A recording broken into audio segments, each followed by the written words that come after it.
Welcome to the Soul Grit podcast. I'm Ann Taylor McNeese, and I'm a licensed marriage and family therapist. I also love Jesus, and I'm passionate about all things gospel and therapy. I created Soul Grit to be at the intersection of mental health and Christian faith. Christ followers need a place to ask questions and get answers about mental health. Join me as we dive into real stories and real questions from people who want to honor God with their hearts, souls, and minds.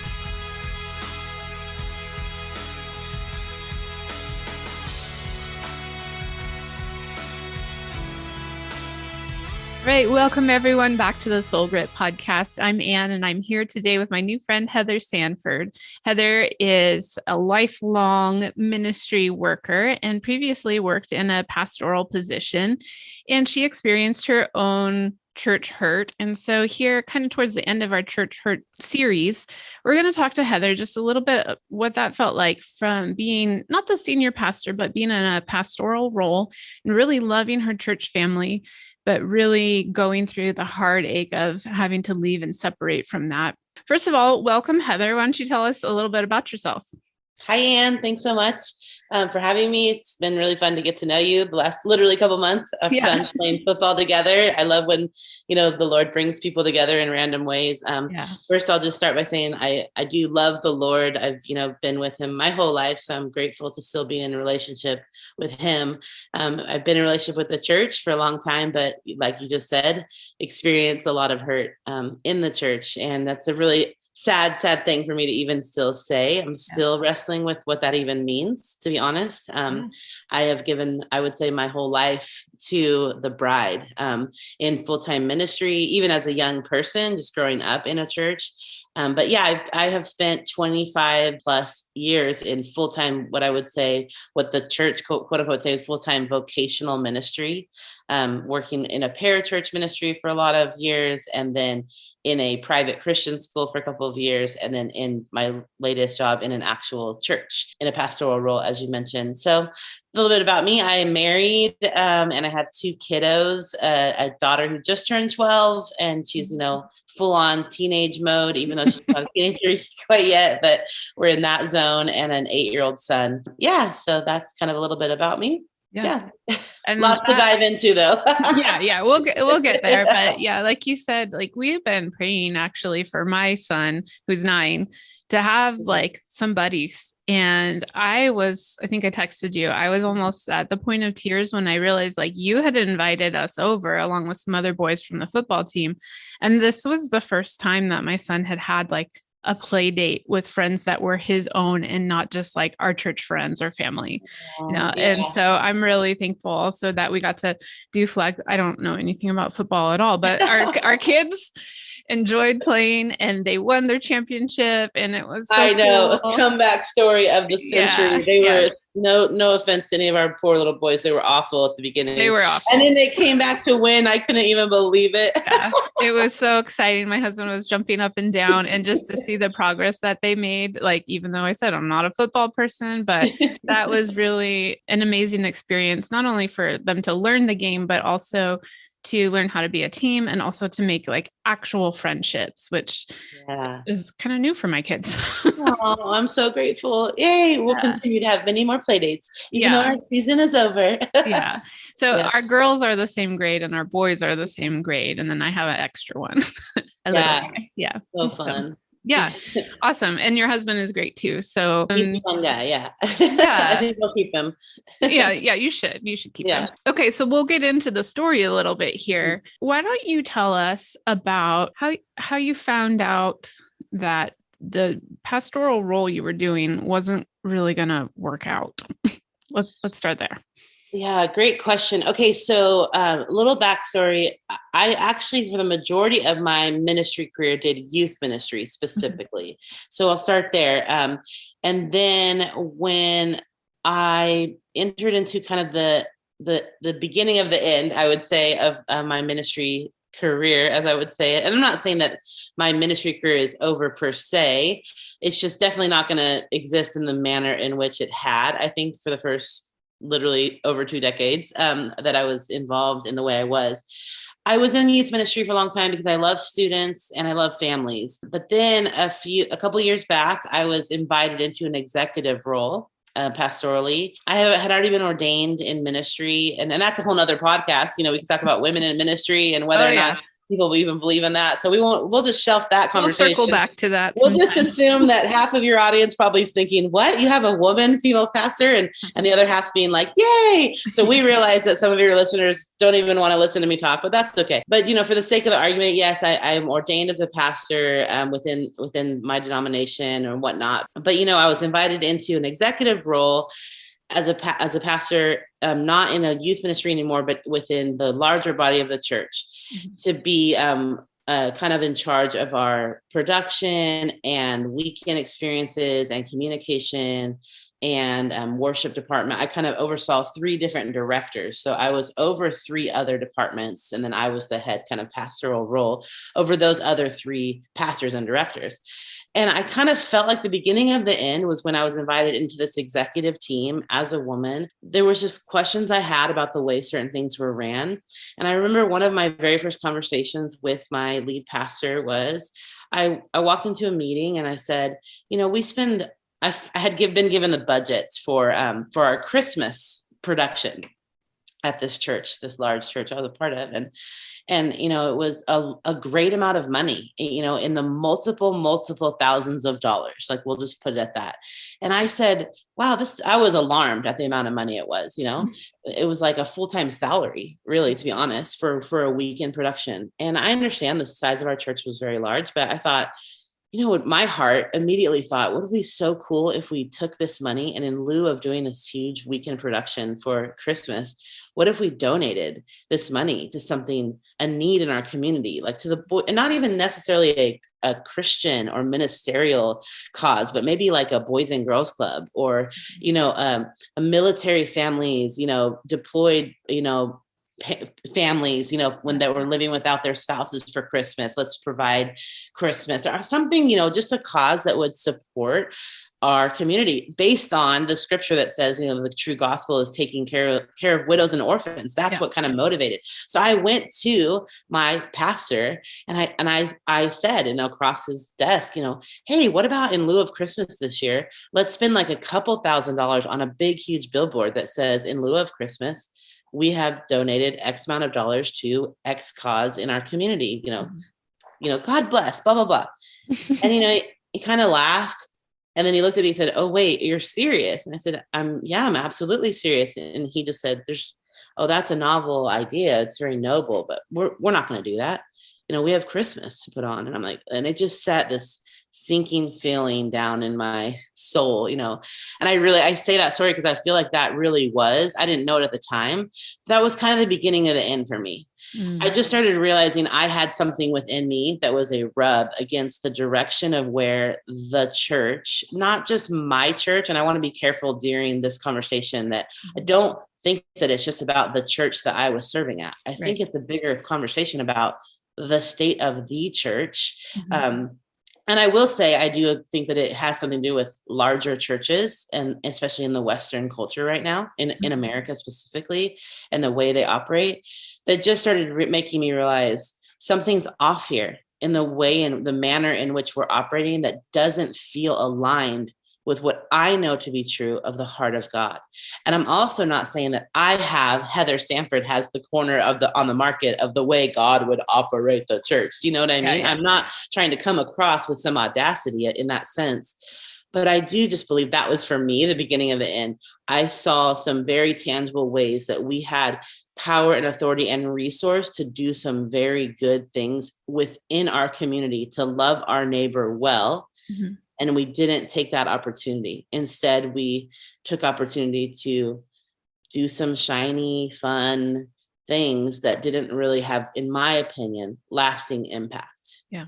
So I thought that was the beginning of the end for me. And it was. So a year and a half later, was the end for me in that position. But there's a lot of in between. So yeah, I think that was just the first little thing, the first little nugget that I realized. I don't know if what I'm about and what I want to see come to fruition here is going to last, with the value systems here that are said there, that are some great value systems, but on paper, but the way they are fleshed out doesn't actually always line up with what happens. Yeah. Yeah. So then when you were let go, that was kind of like you're saying it, there was a year and a half in the making, but when it actually happened, that was a little sudden for you, right? Oh yes. So I was on that executive team for a year and a half.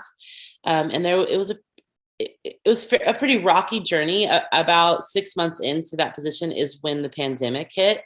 And my position in particular was the one that oversaw, like I said, all the worship and production communication teams, which essentially became the way we did church, was my departments, because we had to shift everything online.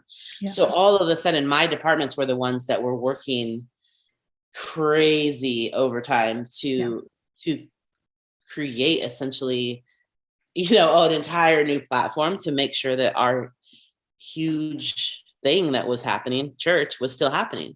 I'm very proud of my teams. Like, relational equity is a huge deal to me, and my teams were like my family, and while everyone else was literally quarantining and forced to stay at home, I was like living at church practically with this select group of people that we were making sure things were still happening and reinventing the wheel. And I'm grateful for that time I had with them.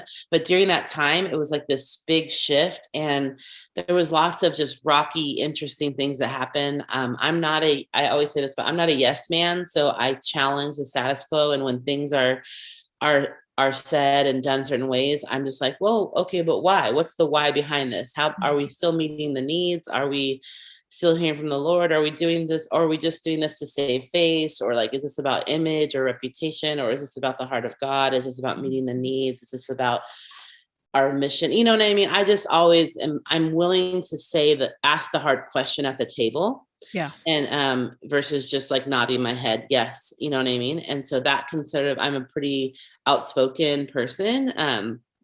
And I figured that was why we were there, like why we were at that table. I often found myself asking the question, if this isn't the table where we ask these questions, then point me to the table where we are. I thought that this was the executive team. Yeah. And, I think that I've gone through ministry a lot feeling like, if I'm at this space, I feel like we can have these hard conversations and still walk away in unity. I've felt like I can agree to disagree with you and still choose love and still choose unity.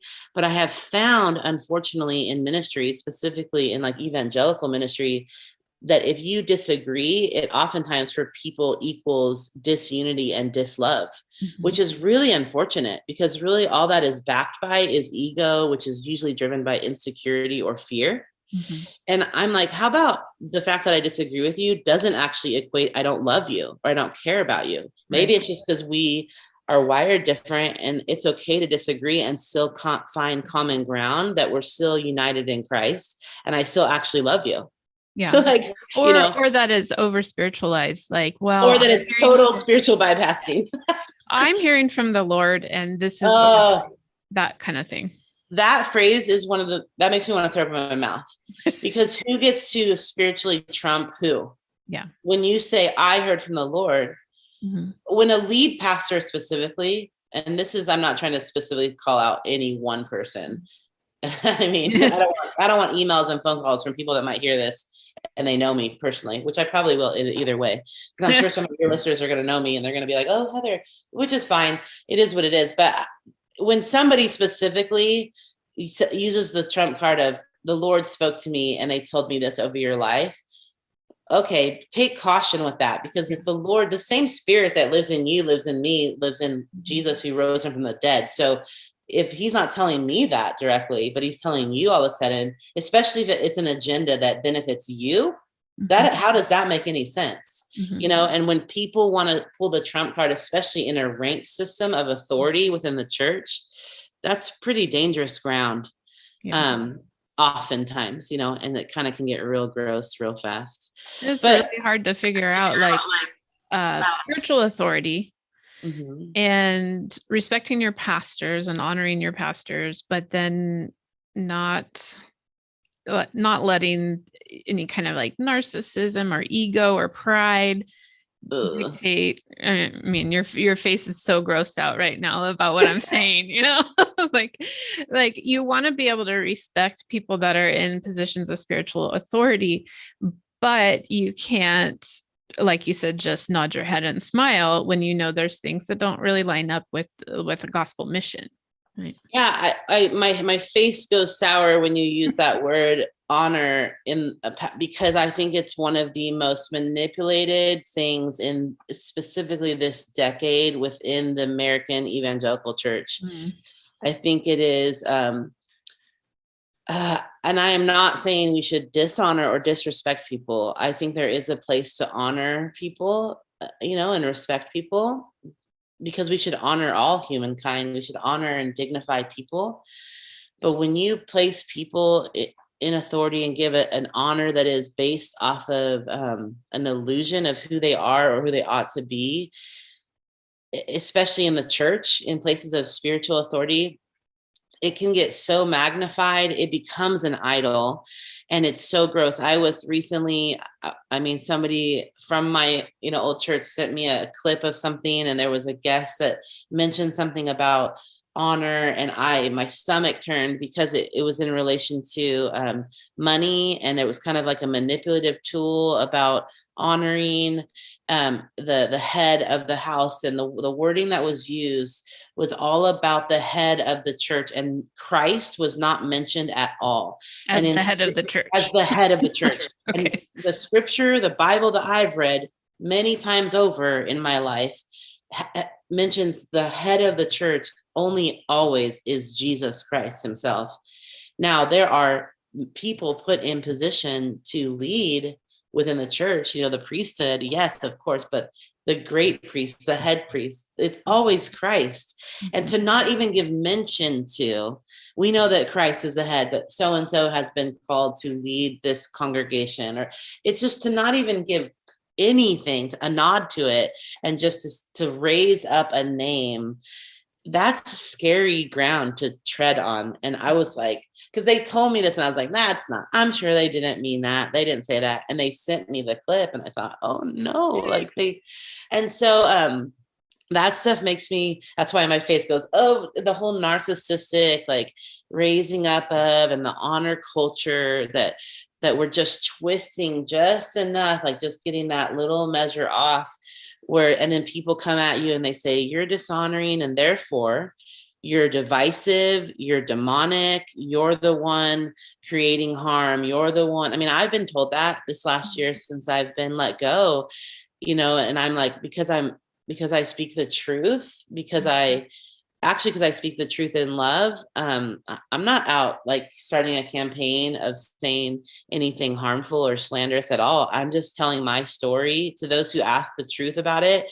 I've been actually very careful to do the opposite. I haven't gone out and said, I have every right to, if I wanted to, I could get on my own social media and blast everything, but I actually haven't. I've been very intentional not to, but even the very small things that I have done and said, I've been held to an account of like, well, you said this, you did this. And I'm like, sometimes the truth hurts and people are angry about it. But even that, I've been called divisive. I've been called, and it's like, what do you do with that? When the truth reveals things and when the truth sheds light on things, on areas that need to be reformed, then people don't want to be held accountable to that. They just want to point the finger back and say, well, you're the one that's dishonoring. Mm-hmm. You're the one that's divisive. And I'm like, I'm just the one that's authentic, and is calling for an account to actually live out of love and live out of unity. Because again, like I said a minute ago, I'm okay to live in disagreement and still choose love and unity and all honoring. Mm-hmm. And the church is pretty messed up right now. The bigger church, the big C church. Yeah. Yeah. And, I was accused of being divisive as well when I was observed talking to people about their hurt. And they're really, I talk to people about their hurt all day long, every day. That's my your job. Yeah. But when somebody observed me in the context of like after church one day, talking to people about how they're hurt about some things that happened, then rumors started going around that Anne was being divisive. And when I heard that, I was indignant. Like I wanted to throw down a chair because that's not my heart at all. My heart is gossip all of a sudden, right? Yeah. My heart is to help people process through their hurt so that they don't have to have a bad taste about church in their Mhm. mouths, you know. I Mhm. want people to be able to not throw the baby out with the bathwater, and to be able to process through, yeah, there's a lot of things wrong with the bride, as you say. Like, that doesn't mean there's anything wrong with Jesus. You That's know? right. Yeah. Well, yeah, I was literally yesterday having a conversation with somebody, and I said, had I not grown up with an intimate understanding of who Jesus is, Yeah. and had literally an intimate relationship with the church, with the bride, as I do say, and with like a lifelong kind of back and forth and intimacy with, which is a weird word to use, right? Like that's total churchy language that, but with just like a relationship back and forth with the church and with corporate worship and that setting.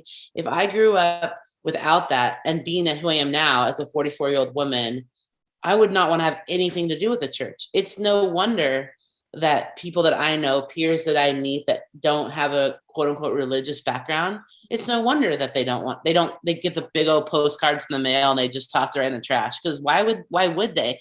Yeah. When they see from the outside, all it is like a wounding fest. Everyone they just hurt their own, right? And then they open their arms wide, like, come to us, we welcome you, we'll love you. But then they catch all these glimpses and hear all these stories of how they kick each other when they're down, and then it's like they kick each other out, and then they shield things that they shouldn't. And then, like in your case, like what you're saying is, if you're trying to help process and love somebody, and I get that there's some lines, right? But then you're accused of gossip and slander. It's like, and then you're told, if you have an issue with the leadership, go straight to the leadership. Yeah, so that you can be silenced, or that so that your confession can be used against you later. It's just, it feels like there's no safe places. Yeah. It's hard to Yeah. discern like where you can go. And that's really the point of why we're doing this series. And it's Mhm. turning out to be much longer than I even imagined it, because there's just so many stories and there's no place to talk about them. And so I'm just opening the doors to talk about it. Yeah. Yeah.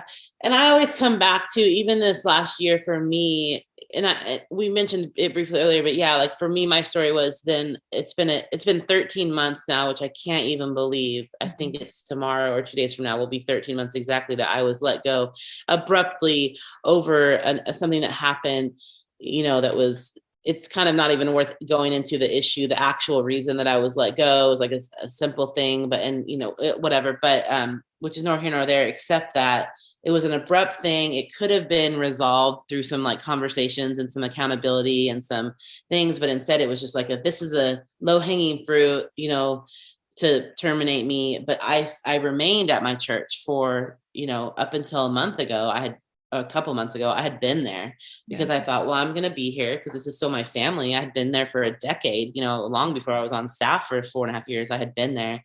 But it's just, it's a mess. But at the end of the day, up until recently, when I was asked not to be there, which is a whole nother, I could be on part 2 of your podcast if you want to, because that's another recent development. But I just keep trying to err on the side of grace, but it's so difficult, right? When we keep not even allowing space for people to be in the brokenness together.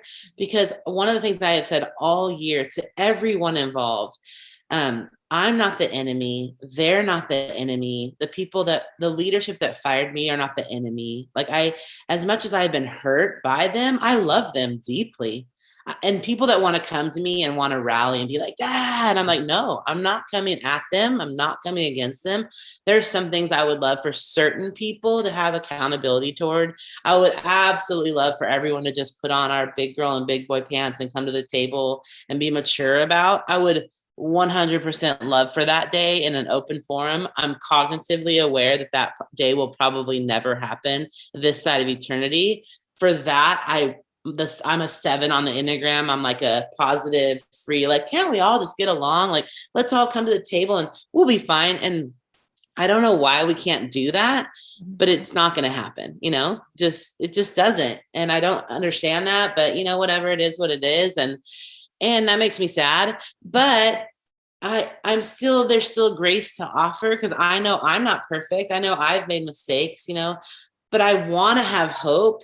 I Mhm. want to have hope for the new revolution of the church, but that hope is getting dimmer and dimmer and dimmer. And I'm like, okay, Lord, I need you to help those of us that are processing this church hurt Mhm. to like not stay stuck here for too long, you know? Yeah. Like, you know, I read recently or listened to a podcast in the last year, like this concept of getting to a place where you're not just living out of what you're against, but turning the corner and living out of what you're for. Yeah. You know what I mean? And that spoke to me volumes, because I'm like, yes, I want to be what I'm for, not what I'm against. Yeah.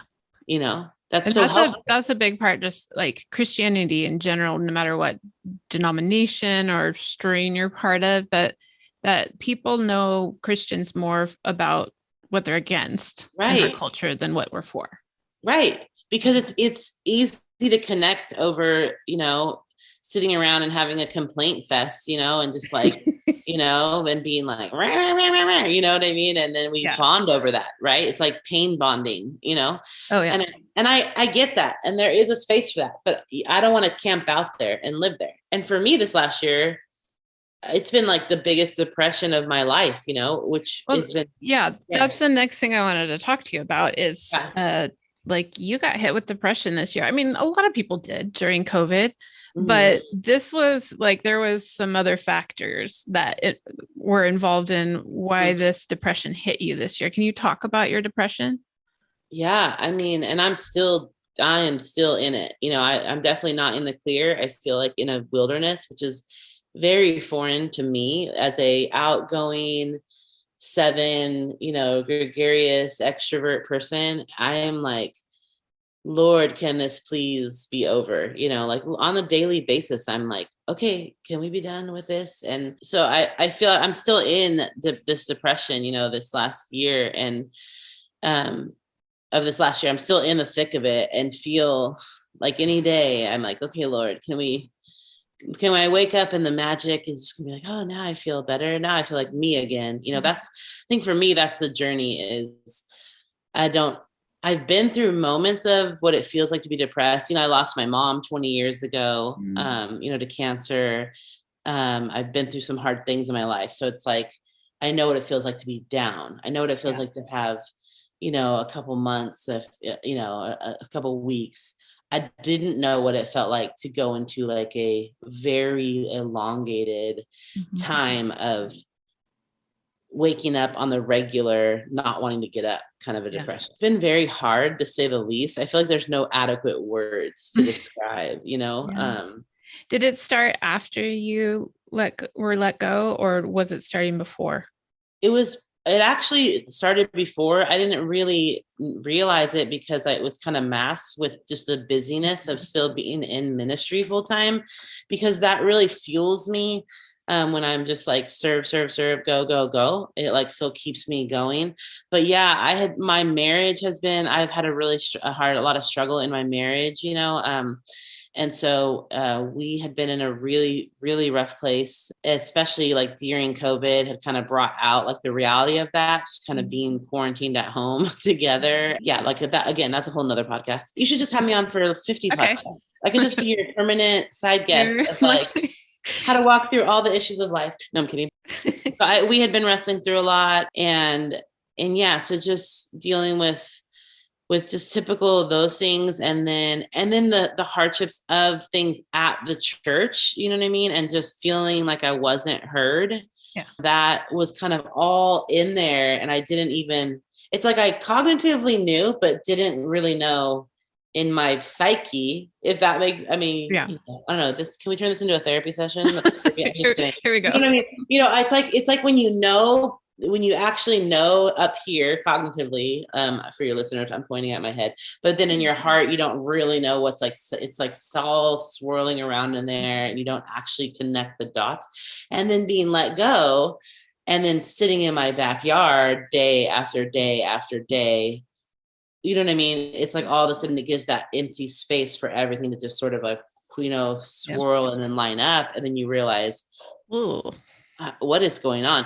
And, you know, I've always said from the beginning, like my identity, my worth, I didn't feel like was wrapped up in my calling, like my ministry. I've Mhm. always said that. Like, I'm like, I know who I am. I'm a really confident person.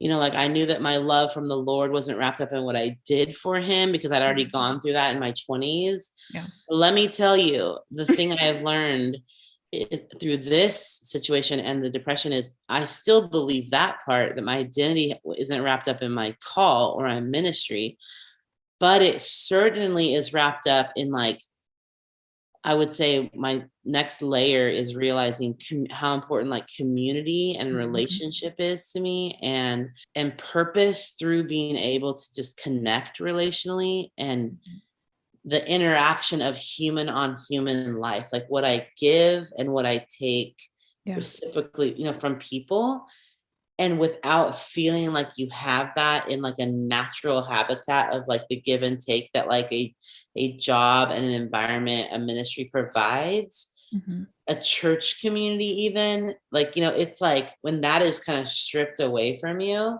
Yep. And for me, it was like a 2-for-1, right? Because it was like not only my church community, it was like my vocational church Yeah. community at Mhm. the both at the same time. It's like you don't realize, Yep. like, it's been devastating to me. And so then I do, like, even recently, I told my counselor last week, I was like, I feel super lost. Mm. Like, I don't know who I am. Well, so then I was like, wait a minute, that is an identity issue. And then I went, whoa, wait a minute. Like, maybe I am, you know what I mean? So Yeah. it's really, really hard to like, when you, and for me, then it's the next deeper level of like, I mean, I know it's the big buzzword right now, but like, deconstruction at its Mhm. finest, like with what I really believe to be true about everything, you know what I mean? And Yeah. I did the whole actual deconstruction thing in my 20s. Like, Wow. Okay. so I already went down that road and back again. You know what I mean? So I'm like, this is like round 2. So Mhm. I already went through all those things, a long time ago. So I'm so it's kind of it's just it is a journey.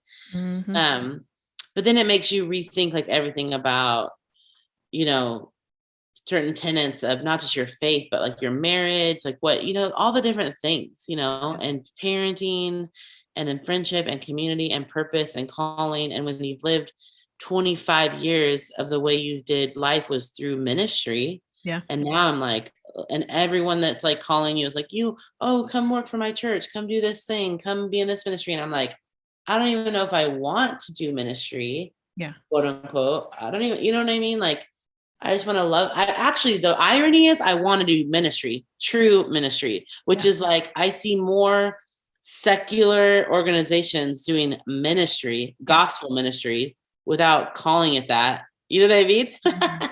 They're Like, serving people. Yeah. yeah, they're actually loving people and Mhm. serving people. Yeah. And I do want to do that. I absolutely want to do that. Yeah. But That part of your calling hasn't changed. yeah, and that won't change, at all. Yeah. But depression has been taking a toll, and it's been very hard on my kids Mm. because it's like a whole different version of mom, Yeah. and especially, yeah, they both just see it and they both long for like to have me back, and Yeah. me too. I like I said, I wake up most days and just be like, okay, maybe today'll be the day that something just clicks, you know, Tell me and what it was like for you to find a counselor that could help you with this. I'm a big proponent of therapy in general. When my mom was very sick when I was young, I was in high school. My mom was diagnosed with cancer. So in high school, I went to the counseling, and then for like a little bit, and then in college, and then again after college. So I've always kind of throughout the years been. Most recently here in the area I live in Marietta, I found a counselor a few years ago, really when to find marriage counseling, again. Mhm. And so and then that sort of shifted to me getting some personal counseling, in regards to like work stuff, and then now this stuff Mhm. again. I just am a big fan and think that anybody, and now there's so much available with like online stuff, like Mhm. BetterHelp and those kind of programs. Like, it's more affordable and people can find stuff. So now you don't have to go in and spend hundreds of dollars. You still have to spend money and to Yes. find, good therapy. Of course, it's good. It's worth it. But yeah, I'm a big fan of that. Mhm. sometimes it can be frustrating, to be honest, because a counselor's job is not to just like some people think you walk in and they give you like, here's the 10 things to do. Bye. I'll And that's, fix you. yeah. And that's not counseling. I was just telling a friend last night, she's like, wait, he just sat there. My counselor literally last week told me, I feel like you are Job and I am the Job's friend right now, and I have no good advice for you. And I'm like, I am not paying Oh, you $140 today to not tell me anything. And we were laughing about it. And she's like, I have nothing to tell you today that you need to hear, but it's a journey with, we've been together for a couple of years. It's not like he didn't mean he had nothing to tell me. It's just sometimes you're leading that person around that chair until they see the chair, and then they see the chair, and then you're like, oh, you see that chair there? So interesting. You saw that chair that's been there for 4 years, yeah, yeah. and it keeps circling you back around. But do anyway. you feel like your counselor understands the church hurt part of your story? So my counselor literally counsels almost every person at my specific church. And we joke all the time about the fact that if he ever decided to like lose his licensing and get sued, he could write a book and out all of us because he knows everything about everything. We joke because he literally specifically knows all the sides of, probably because he counsels everyone. He can't tell any of us anything, of course, but he gets it. When I was in there, even like a month ago, he just knows how to validate my hurt, because he's like, I've never in all my life seen more people that wound their hurting more than the church. And he's been counseling people for 40 something years. Mm-hmm. And a lot of his counseling is hurt.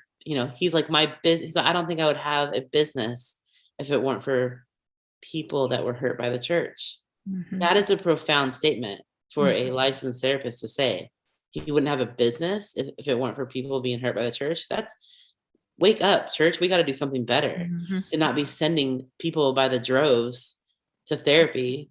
You know what I mean? People have jobs. There is an entire industry market because of what the church is doing to people. I mean, that's like, there are memes about it. It's like, what will my kids be in counseling in their 20s for what they get scarred in youth group about, and that's true, and that's sad. And we should want to do better. We should want to do better. But yeah. I know I said to somebody just a couple of days ago, like, how Jesus says, like, the poor will always be among us, Mm-hmm. and it's the same in this field, that the hurting, the wounded will always, I will always have a job, because until we reach glory, there's always going to be sin, and sin always hurts people. Right. And so there's always going to be somebody in need of therapy. Right. That's true. And people need to just be walked with and just heard and validated. So, and then they need to be at some point helped. Like at some point when their pain is validated and their hurt is recognized, then there does come that point of like, once they can get to a place where they can see a glimmer of let's shift.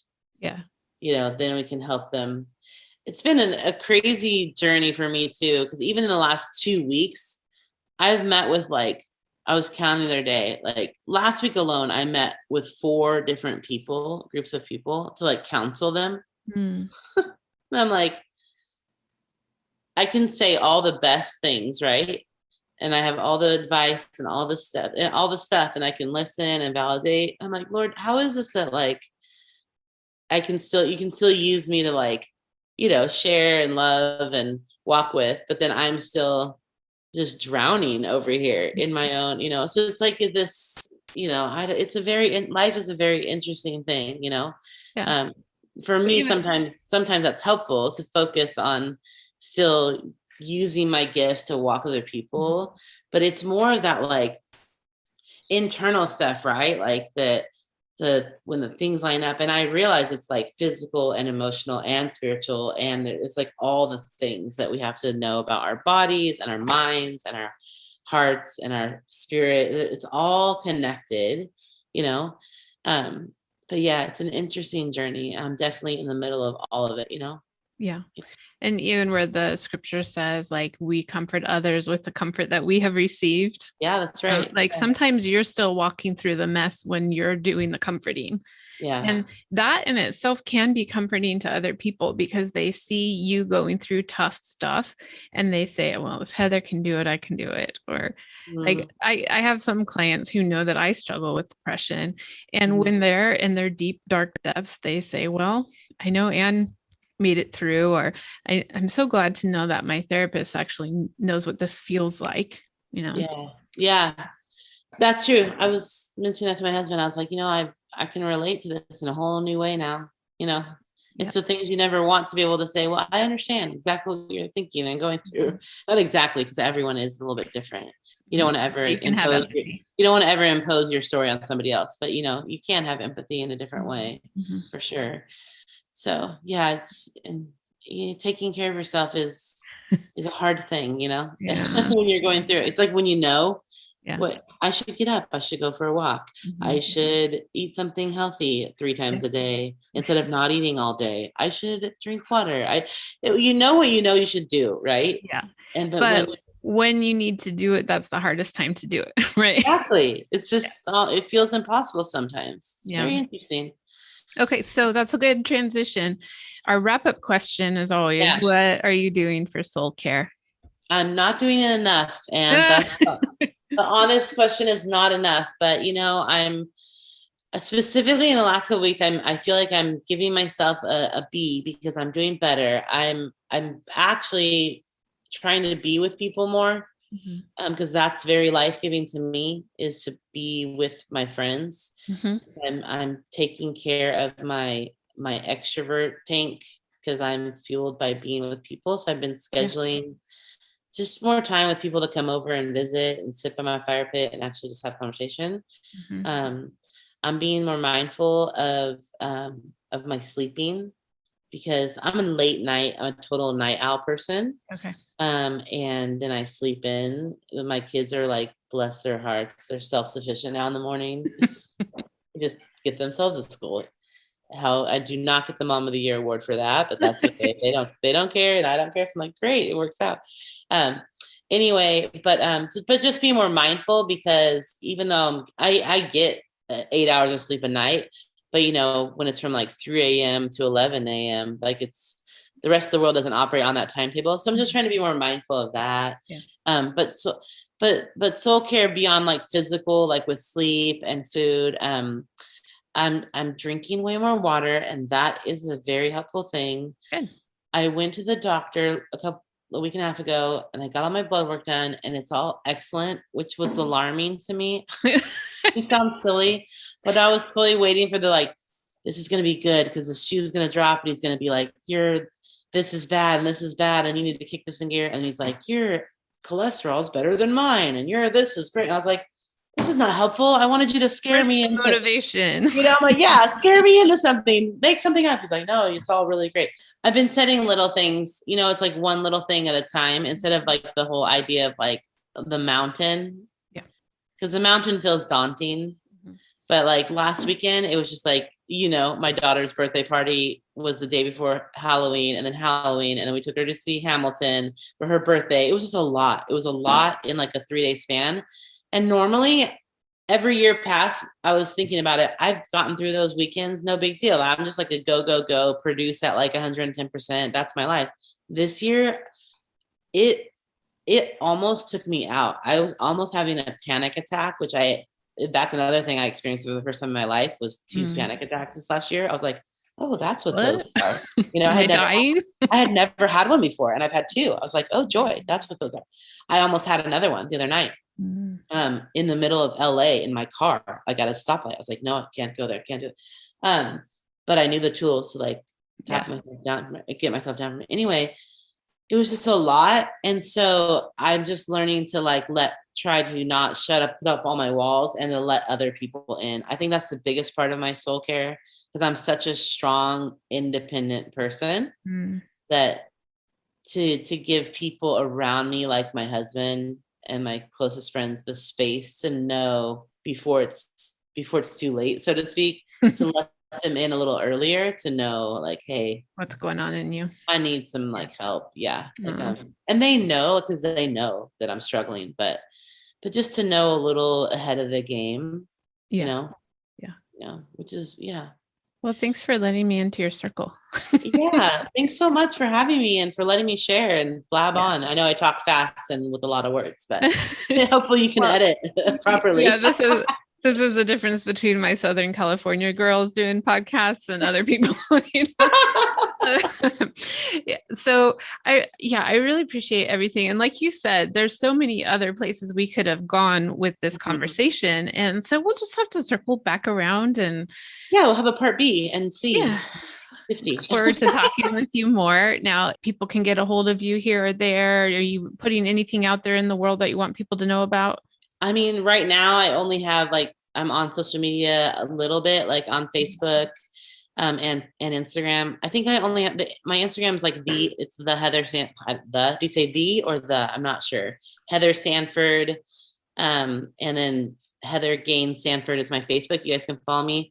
I'm putting together, I have a website, but I haven't really ever done anything with it. But I am getting ready to like finalize my coaching. That's one of my goals that I haven't done, and I haven't finalized it. But last week when I was like counseling people for free, I realized I need to finalize that and get paid for it. So I'm going to start following my advice of all my friends and get it all done. So once I'm done with that, I'll let you know. Then your followers can actually. Okay. So Heather Sanford coaching coming in the near future. Okay. Coming eventually in life. Eventually. But for now, they can follow me on social media if they want to. Okay. You know. But yeah. Well, thanks for your heart and your vulnerability today. And I hope you have a fun weekend. We're about to have a football party. So yeah, I'll see you this weekend. I'll see you there. Okay. Okay, awesome. Thank you. The Soul Grit podcast is a production of Soul Grit Resources. You can find more at soulgritresources.com or on the socials at Soul Grit Resources.